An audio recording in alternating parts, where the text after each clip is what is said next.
আপনারা দেখছেন পশ্চিমবঙ্গের জনপ্রিয় নিউজ পোর্টাল চ্যানেল ভারত বিকাশ নিউজ এক্সপ্রেস। বরাকর শিল্পাঞ্চলের গৌরাঙ্গ মন্দির সীতারাম বাবার আশ্রমে আজ বেলা 1টার সময় রথের দড়িতে টান পড়ল।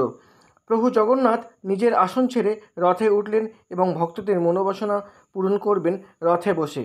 কুলটির বিধায়ক ডক্টর অজয় কুমার পোদ্দার আজ উপস্থিত হলেন এই মন্দিরে এবং তিনি নিজের হাতে ঝাড়ু দিয়ে রাস্তা পরিষ্কার করে জগন্নাথ মহাপ্রভুর রথযাত্রার শুভ সূচনা করলেন। এছাড়াও মন্দির প্রাঙ্গণে জগন্নাথ মহাপ্রভুর সেবায় দেখা গেল বিশিষ্ট সঙ্গীত শিল্পী সুজিত লাইককেও।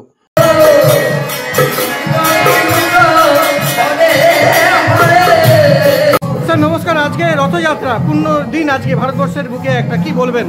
এটা সাধু সীতারাম বাবা দ্বারা প্রতিষ্ঠিত গৌরাঙ্গ মন্দিরের 95তম বছর উৎসব।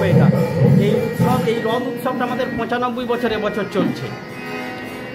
আজকের এই পূর্ণ দিনে একমাত্র আমাদের যত দেব দেবতা আছে তার মধ্যে একমাত্র জগন্নাথজি আছে, যে ভক্তকে দর্শন দেওয়ার জন্য রাস্তায় নেমে এসেছে।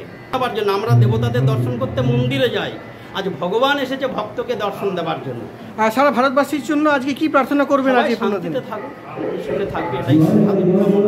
বাবা আপনার পুরো নাম ও পরিচয়? ধন্যবাদ। নমস্কার, আজকের ভারতবর্ষের বুকে একটা খুবই পুণ্যের দিন, আজকে রথযাত্রা, পূর্ণ রথযাত্রা। এই শুভ দিনে আপনি স্যার কি বলতে চাইবেন দর্শকদের উদ্দেশ্যে? আজকে ভগবান সাক্ষাৎ দর্শন দিতে এসেছে জগন্নাথ মহাপ্রভু, বলভদ্র, সুভদ্রা।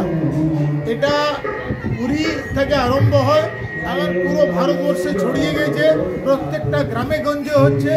সে মানুষ কিভাবে উদ্ভূত হয়েছে জগন্নাথ প্রভুর মায়াতে। জগন্নাথ প্রভুর প্রণাম করি, ওনাকে শ্রদ্ধা। ধন্যবাদ।